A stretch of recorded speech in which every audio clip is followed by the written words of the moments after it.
Hi there.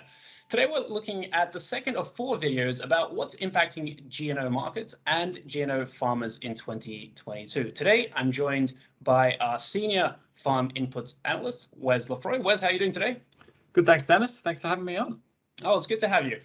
We've established in the previous video looking at the global outlook for prices for GNO that we're expecting to see a slight decline, but still remain above historical average levels. What about on the other side of things? What's happening to farm inputs this year? What do you see happening?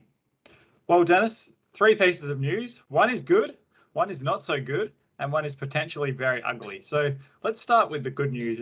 And the good news is on the urea side. We've seen prices drop 35%. That's global prices drop 35% since the end of November. And we expect prices will continue to decline, although the pace of that decline will slow up quite dramatically.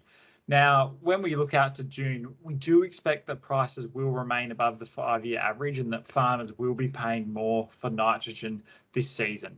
Now, the reasons for that is that we expect natural gas will remain down from the highs that we saw in December, and that's of course is a key material in urea. But also we've seen some signals in the market that there's more supply around, and in fact, if you look at the two most recent Indian tenders, they've been oversubscribed by more than double. So some indicators there that supply balance is improving as well. Now, the not good news or the bad news is on the phosphate front.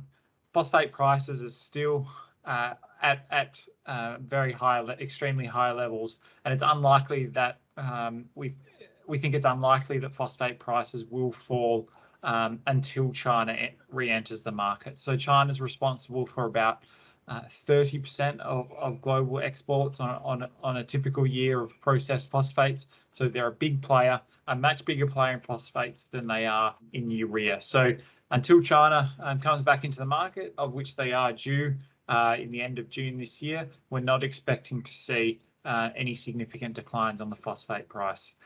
Now, the potentially very ugly is on the situation between Ukraine and Russia. And in particular, this has very large implications for potash. So 30% of global exported potash comes from Russia and Belarus. They also export a large amount of global ammonia.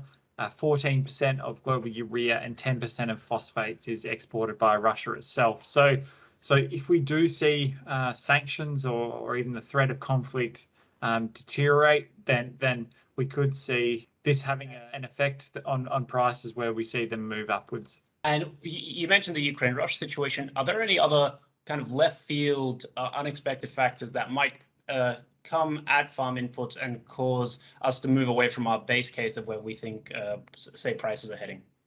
Well, I think the biggest impact is, as I've just mentioned, all around Ukraine and Russia.